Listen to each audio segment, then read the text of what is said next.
வணக்கம் மக்களே! இந்த வீடியோல சில பங்குகள் பற்றியும், ஜெனரல் மார்க்கெட் அப்டேட்ஸ் பத்தியும் நம்ம டிஸ்கஸ் பண்ண போறோம். எத பற்றியெல்லாம் பேச போறோன்ட்டு ஒரு கிளான்ஸ் நம்ம பார்ப்போம். எஃப்ஐஐஸோட கரண்ட் நிலைமை நம்ம மார்க்கெட் எப்படி இருக்குங்கிறத பற்றி நம்ம பேச போறோம். அடுத்தது டிவிடெண்ட் குடுக்கக்கூடிய பங்குகள் பற்றியான அப்டேட் நம்ம பார்க்க போறோம். ஓஎம்சி பங்குகள் கிட்ட இருந்து ஒரு முக்கிய அப்டேட் வந்திருக்கு. அதையும் நம்ம டிஸ்கஸ் பண்ணுவோம். டாடா மோட்டார்ஸோட ஃபியூச்சர் பிளான்ஸ் அண்ட் டார்கெட்ட பற்றி நம்ம பார்க்க போறோம். அடுத்தது டாடா ஸ்டீல்ஸ்க்கு ஒரு சிக்கல் ஏற்பட்டிருக்கு. அத பற்றியும் நம்ம டிஸ்கஸ் பண்ணுவோம். அது போக ஸோ சில பங்குகள் இருக்கு. அத பற்றியும் நம்ம விரிவா பார்ப்போம். ஸோ ஃபர்ஸ்ட்டு நம்ம ஜெனரல் மார்க்கெட் அப்டேட்ஸை டிஸ்கஸ் பண்ணலாம். ஸோ அனைவரும் நாளைக்கு மார்க்கெட் டவுன் ஆகும் அப்படிங்கிற ஒரு எதிர்பார்ப்போட தான் ஆவலோட காத்துட்டு இருக்காங்க. ஸோ சில பேருக்கு பயம் இருக்கலாம். சில பேர் அதை ஆப்பர்ச்சுனிட்டியாக கூட கருதலாம். ஸோ என்னை பொறுத்த வரைக்கும் ஆப்பர்ச்சுனிட்டி தான். இதை பற்றியும் நம்ம பேசியிருக்கோம். ஸோ நாளைக்கு மேபி மார்க்கெட் ஒரு டவுன்ஃபால் கொடுக்குது அப்படிங்கிற பட்சத்தில் டெஃபினட்டாக அது ஒரு சான்ஸாக இருக்கும் அப்படின்னு தான் நான் நினைக்கிறேன். ஸோ அந்த சான்ஸை பயன்படுத்தி நான் ஃபஸ்ட்டு என்னோட பார்வையில் என்னோட ஃபோக்கஸ் லிஸ்ட்டில் இருக்கக்கூடிய பங்கு ரிலையன்ஸாக இருக்குது. ஸோ ரிலையன்ஸ் மேபி நாளைக்கு ஒரு ரூ. 15 இல்லை ஒரு ரூ. 10 ரூ. 20 கிட்ட ஒரு டவுன்ஃபால் ஏற்பட்டதுன்னா, ஸோ அந்த இடத்துல ஒரு ஃபோக்கஸ் பண்ணலாம் அப்படிங்கிற ஒரு ஐடியாவில் இருக்கேன். ஸோ இது கம்ப்ளீட்டாக பார்த்தீங்கன்னா அக்யூமுலேஷன் தான். ஸோ ரிலையன்ஸ் எல்லாம் தொடர்ந்து நான் அக்யூமுலேட் பண்ணிட்டு இருக்கக்கூடிய பங்கு, பல காலமாக பர்ஃபார்ம் பண்ணாமல் இருக்கக்கூடிய ஒரு பங்கு தான். ஸோ முடிஞ்ச அளவுக்கு அந்த இடத்துல பொசிஷன் பில்ட் பண்ணுறதுக்கு தான் இப்போ நான் யோசனை பண்ணிட்டு வந்துட்டுருக்கேன். அடுத்தது ஐடிசி. ஸோ ஐடிசி ஒரு 270 இல்லை அதை கட் பண்ணுது அப்படிங்கிற பட்சத்தில் அந்த இடத்துல ஒரு அக்யூமுலேஷன் இருக்கும். அதையும் இந்த இடத்துல சொல்லிக்கிறேன். மேபி நாளைக்கு வேறு ஏதாச்சும் ஒரு சான்ஸ் ஏற்படுமா அப்படின்ட்டு நமக்கு தெரியல. நம்ம கையில் இல்லை. இன்கேஸ் ஏற்படுற மாதிரி இருந்ததுன்னா ஸோ அதை நம்ம நாளைக்கோட வீடியோவில் டிஸ்கஸ் பண்ணுவோம். ஸோ பெரும் சரிவு இருக்காது அப்படிங்கிற ஒரு எதிர்பார்ப்பு எனக்கு இருக்குது. ஏன்னா இந்த அளவுக்கு நம்ம ப்ரிப்பேர் ஆகுறோம்னாலே ஸோ அதெல்லாம் நடக்காது அப்படிங்கிறது தான் எழுதப்படாத ஒரு விதியாக இருக்குது. மேபி நடந்தால் ஆப்பர்ச்சுனிட்டியாக கன்வெர்ட் பண்ண ட்ரை பண்ணுவோம். இன்கேஸ் நடக்கலைன்னா தொடர்ந்து வாட்ச் பண்ணுவோம். பொறுமையாக மார்க்கெட்டை கையால் நம்ம ட்ரை பண்ணுவோம். ஸோ அடுத்தது பார்த்தீங்கன்னா ஒரு பங்கு இந்த கேஎன்ஆர்சி பற்றியான அப்டேட்டு. ஸோ ரொம்ப நாள் ஆச்சு இந்த கேஎன்ஆர்சியை பற்றி நம்ம டிஸ்கஸ் பண்ணி. ஸோ இப்போது கேஎன்ஆர்சியில் என்ன ஒரு அப்டேட், ஒரு நண்பர் தான் பார்த்தீங்கன்னா இதை பதிவு போட்டிருந்தார் ஒரு 2-3 டைம். ஸோ நானும் டிஸ்கஸ் பண்ணணும்னு நினச்சேன், பட் மறந்துட்டேன்.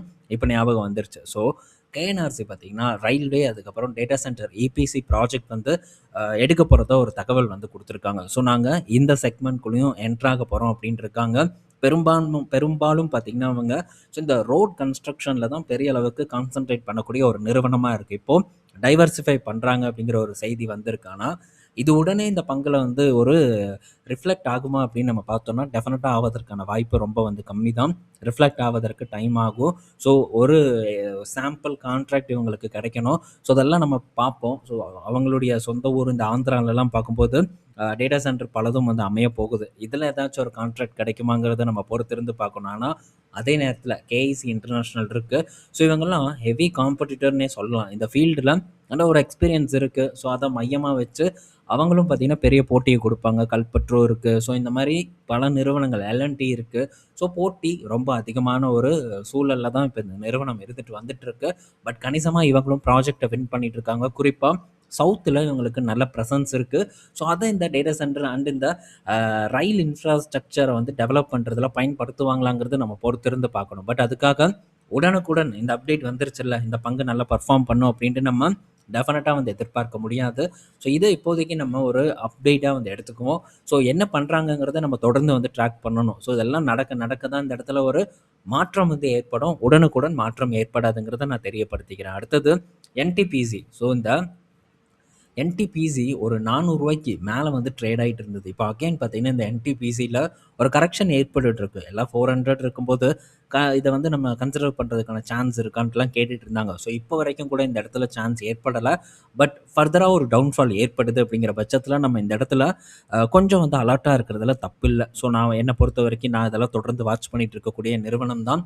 இன்கேஸ் திரும்ப ஒரு சான்ஸ் ஏற்படுது, பொசிஷன் பில்ட் பண்ணுறதுக்கான ஒரு ஆப்பர்ச்சுனிட்டி உருவாகுது, நான் கண்டிப்பாக இந்த இடத்துல நான் ஃபோக்கஸ் பண்ணுறதுக்கு தயாராக இருப்பேன். ஸோ வெயிட் பண்ணிருக்கேன். ஸோ பங்கு பார்க்கும்போதும் ஒரு சரிவை கொடுத்துட்ருக்கு. ஸோ இது நல்ல ஒரு சைனாக தான் நம்ம பார்க்கணும். ஸோ ஃபர்தராக டவுன்ஃபால் ஆகட்டும். லாங் டேர்முக்கு பொசிஷன் பில்ட் பண்ணுறதை பற்றி திங்க் பண்ணுவோம். இதை பற்றி பலமுறை நம்ம டிஸ்கஸ் பண்ணியிருக்கோம். ஸோ அடுத்து நியூக்ளியர் தான் பெரிய ஒரு க்ரோத் இன்ஜினாக என்டிபிசியை பொறுத்த வரைக்கும் அமையும் அப்படிங்கிறதுலேயும் மாற்று கருத்து இல்லை. ஸோ அதனால் நல்ல ஒரு பொட்டன்ஷியல் இருக்கக்கூடிய நிறுவனம் இந்த என்டிபிசி. எதிர்கால பவர் டிமாண்ட் பற்றியும் நம்ம பேசியிருக்கோம். ஸோ இதெல்லாம் பார்த்தீங்கன்னா ஃப்யூச்சரில் நல்ல ஒரு கை கொடுக்கும் அப்படிங்கிற ஒரு எதிர்பார்ப்பு எனக்கு இருக்குது என்டிபிசியை பொறுத்த வரைக்கும். ஸோ தொடர்ந்து ட்ராக் பண்ணுவோம். என்ன தான் ஃப்யூச்சர் அப்படி இப்படின்ட்டு நம்ம பேசினாலும் கூட நல்ல விலை அது ரொம்ப முக்கியம். ஸோ அதை மட்டும் நம்ம மறந்துடக்கூடாது. பொறுத்திருந்து பொறுமையாக விலை வரும்போது அதை பிடிக்கிறதுக்கு நீங்கள் ட்ரை பண்ணணும். ஓகே. ஸோ அடுத்தது பார்த்தீங்கன்னா ஸோ இந்த எஃப்ஐஐஸ் பற்றியான அப்டேட் என்னன்னா, எஃப்ஐஐஸ் வந்து இப்போ நம்ம மார்க்கெட்டில் 10 வருட லோவில் இருக்காங்க. அவங்களுடைய ப்ரெசன்ஸ் வந்து ரொம்பவே நம்ம மார்க்கெட்டில் குறைஞ்சிட்டு இருக்கு அப்படின்ட்டு என்எஸ்டிஎல் வந்து ஒரு டேட்டாவை வந்து வெளியிட்டிருக்காங்க. 2016 இருந்த லெவல் கிட்ட இப்போ இருக்கு எஃப்ஐஐஸோட இன்வெஸ்ட்மெண்ட் அப்படின்ட்டு ஒரு டேட்டா வந்து நமக்கு கிடைச்சிருக்கு. ஸோ இதில் ஒன்றும் சர்ப்ரைஸ் இல்லை. இதுக்கு முன்னாடி கூட நம்ம இதை பற்றி டிஸ்கஸ் பண்ணியிருக்கோம். ஸோ நம்ம மார்க்கெட்டில் விற்கக்கூடிய பணம் தொடர்ந்து மற்ற நாடுகளோட சந்தையில் முதலீடு பண்ணப்பட்டுட்டு வந்துட்டு இருக்கு. இதனால தான் நம்ம மார்க்கெட்டில் பெரிய பர்ஃபார்மன்ஸ் ஏற்படாமல் இருக்குது. என்னைக்கு எஃப்ஐஐஸ் மீண்டு வருவாங்கன்னு தெரியல. ஸோ ஏஐ பூம் என்னைக்கு ஓவர் ஆகுதோ அப்புறம் தான் நம்ம மார்க்கெட்டில் அடுத்த கட்ட ஒரு பூம் இருக்குங்கிற எதிர்பார்ப்பு எனக்கு இருக்குது. ஏன்னா ஸோ நம்ம நாட்டில் விற்கக்கூடிய பணம் ஸோ ஏஐ ரிலேட்டடான சந்தைகளில் தான் முதலீடு பண்ணப்பட்டுட்டு வந்துட்டுருக்கு. ஸோ ரீசெண்டாக தைவான் நம்மளை ஓவர்டேக் பண்ணியிருக்கு. ஸோ கொரியா, சவுத் கொரியாவும் பார்த்திங்கன்னா ஓவர்டேக் பண்ணியிருக்கு. ஸோ நம்ம கீழே தான் வந்திருக்கோம். அதுக்கு ரீசன் அங்கே இடத்துல ஏஐ நிறுவனங்கள் இருக்குது, அங்கே முதலீடுகள் வந்து கொட்டிகிட்டு இருக்குது. ஸோ இப்படியே இருக்காது, நிலைமை பார்த்திங்கன்னா எப்போனாலும் தலைகீழாக மாறும். ஸோ அந்த டைமில் அகெயின் நம்ம மார்க்கெட்டில் இன்வெஸ்ட்மெண்ட் வந்து கொட்டும். ஸோ நெக்ஸ்ட் மேனுஃபேக்சரிங் ஹப்பா இந்தியா வந்து மாறுவதற்கான வாய்ப்புகள் பிரகாசமாக இருக்குது. அதனால் அகெயின் வந்து ஃபாரின் இன்வெஸ்ட்மெண்ட் வந்து கொட்டுவதற்கான சான்சஸ் நிறையாவே இருக்குது. பட் டைம் வந்து எடுத்துக்கும். ஸோ இது நம்மளை பொறுத்த வரைக்கும் ஒரு நல்ல காலம் அப்படின்னு தான் நம்ம எடுக்கணும். ஏன்னா இவன் வெளியே போகும்போது தான் நமக்கு சான்ஸ் கிடைக்கும். இவன் உள்ளே இருக்கும்போது நம்மளால் லாங் டேர்ம் முதலீடை பற்றி சிந்திக்கவே முடியாது. அந்த டைமில் மொமெண்டம் ட்ரேடிங் பண்ணுறதுக்கு வேணால் யூஸ்ஃபுல்லாக இருக்குமே தவிர லாங் டேர்ம் முதலீடு பண்ணுறதுக்கான வாய்ப்பு நமக்கு இவன் என்னைக்கு போகிறானோ அன்றைக்கி தான் கிடைக்கும். இப்போ போயிட்டான். ஸோ நமக்கு சான்ஸும் பார்த்திங்கன்னா ஏற்பட்டுட்டு இருக்கு. தொடர்ந்து லார்ஜ் கேப் பங்குகளில் விற்றுக்கிட்டே தான் இருக்காங்க. அதனால் லார்ஜ் கேப் பங்குகள் நம்மளுடைய முதன்மையான தேர்வாக இருக்கணுங்கிறது என் கருத்து. ஸோ எல்லோரும் ஸ்மால் கேப்லாம் கேட்டுட்டு இருக்காங்க.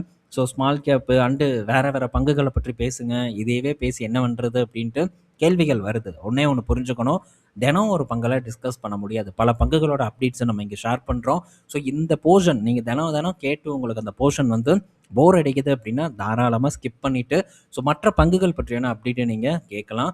ஸோ ஆப்பர்ச்சுனிட்டி இருக்கக்கூடிய பங்குகளை பற்றி தான் நம்ம பேசுகிறோம். ஐடிசி பற்றியெல்லாம் நம்ம தொடர்ந்து இதுக்கு முன்னாடியெல்லாம் பேசினது கிடையாது. சில இடத்துலலாம் சேனல் ஆரம்பித்ததுலேருந்து இப்போ வரைக்கும் ஐடிசி நிறுவனத்தை பற்றி தான் பேசிகிட்டு இருக்காங்க. பட் அங்கே தொடர்ந்து வந்து போயிட்டு தான் இருக்குது, எந்த கம்ப்ளைண்ட்டும் இல்லாமல். பட் இங்கே பல பங்குகள் பற்றி கேட்குறாங்க. ஸோ எல்லா பங்குலையும் முதலீடு பண்ண முடியாது. இதுக்கு முன்னாடி நம்ம பல நிறுவனங்கள் பற்றி பேசியிருக்கோம். கடந்த ஒரு 8 மாத கால அளவில் பார்க்கும்போது ஸோ நல்ல சான்ஸ் வரும்போது தான் டிஸ்கஸ் பண்ண முடியும். வர வரைக்கும் அந்த நிறுவனங்களில் ஏற்படக்கூடிய ஆல்ரெடி நம்ம டிஸ்கஸ் பண்ண பங்குகளில் ஏற்படக்கூடிய விஷயங்களை பற்றி தான் வந்து டிஸ்கஸ் பண்ண முடியும். ஸோ ஒரு குறிப்பிட்ட பங்குகளே போதுமான ஒன்று தான். ஸோ ஏன்னா எல்லா பங்கையும் நம்ம உட்காந்து செக் பண்ணிகிட்டு இருக்கணுங்கிற அவசியம் இல்லை. ஸோ இப்போதைக்கு போர்ட்ஃபோலியோ பில்ட் பண்ணுறதுக்கு தான் நான் ட்ரை பண்ணுறேன். ஸோ நான் ட்ரை பண்ணுறத இந்த இடத்துல நான் ஷேர் பண்ணுறேங்கிறதையும் தெரியப்படுத்திக்கிறேன். ஓகே, ஸோ நம்ம பொறுமையாக நல்ல ஒரு போர்ட்ஃபோலியோ பில்ட் பண்ணுறதுக்கு இப்போ இருக்கக்கூடிய சூழ்நிலையை பயன்படுத்திக்கணும். ஸோ நமக்கு ஸ்மால் கேப்பில் பெரிய அளவுக்கு ரிஸ்க் எடுக்கிறதுக்கான வாய்ப்பு ஃப்யூச்சரில் வரும். அது வரைக்கும் நம்ம பொறுமை காக்கணும். ஸோ அங்கங்கே அப்பப்போ வர சான்ஸை மட்டும்தான் நம்மளால் யூஸ் பண்ண முடியுமே தவிர ஸோ முழுக்க நிறையா புது பங்குகளை எக்ஸ்ப்ளோர் பண்ண முடியாது இப்போ இருக்கக்கூடிய நேரத்தில். ஏன்னா இப்போ நம்ம ரொம்பவே இக்கட்டான சூழ்நிலையில் இருக்கோம். இந்த சூழ்நிலையில் பொறுப்பறிந்து ரொம்ப கவனமாக வந்து செயல்படணுங்கிறது என்னோட கருத்து. ஸோ பொறுப்பறிஞ்சு கவனமாக ஸோ சேஃபர் சைடில் நம்ம ப்ளே பண்ணுறதுக்கு ட்ரை பண்ணணும். நாளைக்கு மார்க்கெட் கிராஷ் ஆச்சுன்னா கண்டிப்பாக பெரிய அளவுக்கு வந்து ஃபீல் பண்ணுவீங்க. கசகசான் பங்குகளை வந்து வாங்கி போர்ட்ஃபோலியோக்குள்ளே வச்சா. ஸோ பொறுத்திருந்து பொறுமையாக நல்ல ரிட்டர்ன் கிடைக்கக்கூடிய ஒரு நேரத்தில் முதலீடு பண்ணுறதுக்கு நம்ம ட்ரை பண்ணுவோம். அதர்வைஸ் மற்ற பங்குகள் நல்ல ஆப்பர்ச்சுனிட்டியை கொடுக்கும்போது அதை ஒன்றொன்னா வந்து நம்ம ஃபோக்கஸ் பண்ணுறதுக்கு ட்ரை பண்ணிக்கணும். இது வந்து என்னோட ஒரு மெத்தட். ஸோ அதை இங்கே நான் ஷேர் பண்ணுறேன். நெக்ஸ்ட்டு வரக்கூடிய வாரத்தில் சில முக்கிய நிறுவனங்கள் டிவிடெண்ட் அனௌன்ஸ் பண்ணியிருக்காங்க. இன்ஃபோசிஸ் கிட்டத்தட்ட 25 ரூபா தரப்போகிறதா ஒரு அப்டேட் வந்து கொடுத்துருக்காங்க. இந்தியன் பேங்க் 18 ரூபா தராங்க. ஸோ பெரிய அளவுக்கான டிவிடெண்ட். ஏன்னா 2021 வெறும் 2 ரூபா டிவிடெண்ட் கொடுத்துருக்காங்க. ஆனால் இப்போது 18 ரூபா 25 பைசா பார்த்தீங்கன்னா டிவிடெண்ட்டாக அனௌன்ஸ் பண்ணியிருக்காங்க. ஸோ பெரிய அளவுக்கான டிவிடெண்ட் வளர்ச்சி அந்த டைமில் போட்டிருந்தா 2 வருடத்தில் நம்ம போட்ட பணத்தை டிவிடெண்ட்டாக மட்டுமே இந்தியன் பேங்க்லேருந்து எடுத்துருக்கலாம். ஸோ ஒரு பெரிய மிஸ் பண்ணியாச்சு. ஓகே, நம்ம திரும்ப இதெல்லாம் நம்ம பண்ணாமல் இருக்கிறதுக்கு முடிஞ்ச அளவுக்கு உழைப்பை போடுவோம். அடுத்தது ஏசிசியோட டிவிடெண்ட் இருக்குது. 7 ரூபா 50 பைசா பார்த்தீங்கன்னா ஏசிசி டிவிடெண்ட் தராங்க. அது போக கனரா பேங்க்கோட டிவிடெண்ட் இருக்குது, 4 ரூபா 20 பைசா இருக்குது. ஸோ இன்னும் பல பங்குகள் இருக்குது. ஸோ இதில் எந்தெந்த பங்குகள் உங்கள் லிஸ்ட்டில் இருக்குங்கிறத பார்த்துக்கோங்க. டாடா மோட்டார்ஸோடது ஒரு 4 ரூபா டிவிடெண்ட் இருக்குது. பெட்ரோநெட்டோடது ஒரு 3 ரூபா டிவிடெண்ட் இருக்குது. ஸோ பல நிறுவனங்கள் டிவிடெண்ட் கொடுக்குறாங்க. இன்னும் தொடர்ந்து பார்த்தீங்கன்னா டிவிடெண்ட்டுக்கான நேரம். ஸோ டிவிடெண்ட் மழை விலகும். அந்த பணத்தை ஒரு ப்ராப்பராக ஒரு நல்ல வழியில் நம்ம ஸ்பெண்ட் பண்ணுறதுக்கு முடிஞ்ச அளவுக்கு ட்ரை பண்ணணுங்கிறது என்னோட ஒரு ஒப்பீனியன். அடுத்தது ஓஎம்சி பங்குகள் கிட்டேருந்து அப்டேட்டு. ஸோ ஓஎம்சி பங்குகள் அதாவது ஓஎம்சி நிறுவனங்கள் பார்த்திங்கன்னா ஃபியூல் ப்ரைஸ் அதாவது பெட்ரோல் விலையை ஒரு ரூ. 5 வரைக்கும் உயர்த்தணும். இப்போ இந்த ரொம்ப நாள் அதாவது எங்களுக்கு இன்னும் லாஸ் ஆயிட்டு இருக்கு அப்படின்ட்டுலாம் வந்து சொல்லிக்கிட்டு தான் இருக்காங்க. அதனால மீண்டும் திரும்ப பெட்ரோல் உயர்வு இருக்குமோ அப்படிங்கிற ஒரு பதற்றம் இப்ப திரும்ப வந்து ஆரம்பிக்க போகுது. ஸோ இந்த பிரச்சனை முடியிற வரைக்கும் இந்த பெட்ரோல் விலைகள்ல கண்டிப்பா நிலைத்தன்மை இருக்காது அப்படிங்கிறது நமக்கு தெரிஞ்சு போச்சு. ஸோ தொடர்ந்து பார்த்தீங்கன்னா, அந்த பிரஷர் நம்ம மேல தான் வந்து விழப் போகுது. இதனால கண்டிப்பா இன்ஃப்ளேஷன் அதிகமாகும். இதனால மார்க்கெட்டுக்கும் ஒரு பாதிப்பு ஏற்படுங்கிறது நமக்கு தெள்ளத் தெளிவா வந்து தெரிய வருது. அடுத்தது டாடா மோட்டார்ஸ் கிட்ட இருந்த அப்டேட் என்னன்னா, ஸோ டாடா மோட்டார்ஸ் பார்த்தீங்கன்னா, கமர்ஷியல் வெஹிக்கிளுக்கு தான் சொல்றேன். ஸோ கமர்ஷியல் வெஹிக்கிள் பார்த்தீங்கன்னா, கன்டினியூஸா எலக்ட்ரிக் வெஹிக்கிள்லயும் முதலீடு பண்றாங்க. அண்ட் ஹைட்ரஜன்லயும் பார்த்தீங்கன்னா, வெறும் முதலீட பண்ணிட்டு வந்துட்டு இருக்காங்க.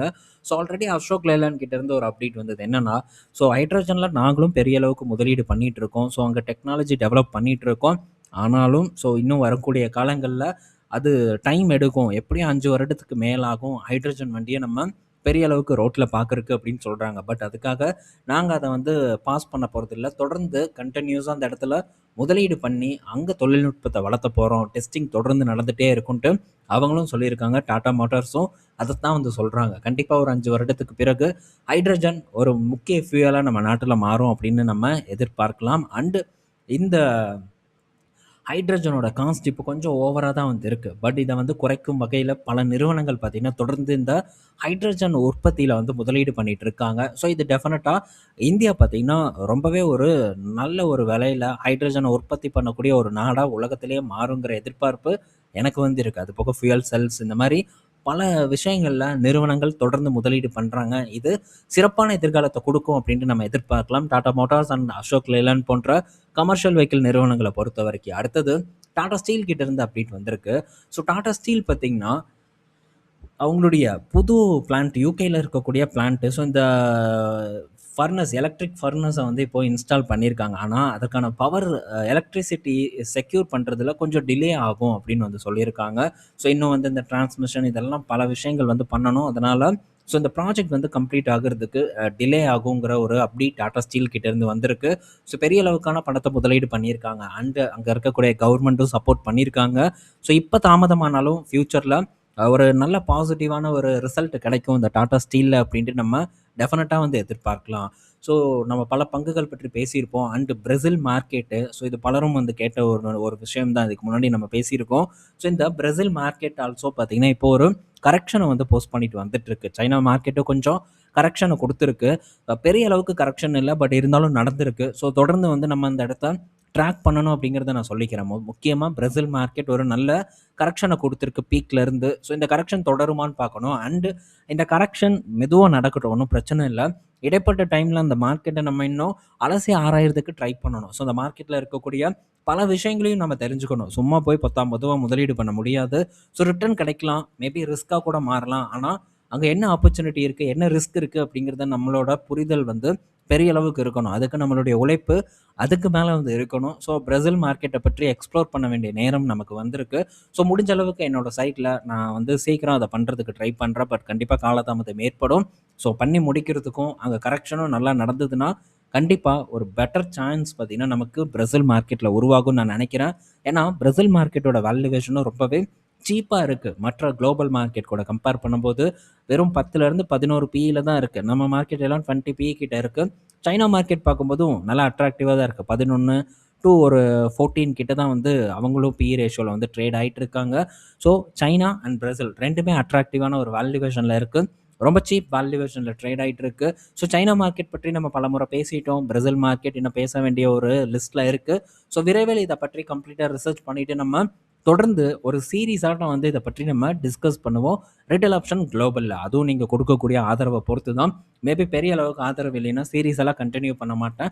ஸோ நம்ம ரீட்டெயில் ஆப்ஷன்லேயே ஒரே வார்த்தையில இத பற்றி விஷயத்த வந்து உங்க கூட நான் ஷேர் பண்ணிருவேன். ஓகே. ஸோ இந்த வீடியோல பல இன்ஃபர்மேஷன் பார்த்திருப்போம். பயனுள்ளதா இருக்கும்னு நான் நினைக்கிறேன். நாளைக்கு நம்ம இன்னொரு ஒரு வீடியோல மீட் பண்ணுவோம். பாய் மக்களே.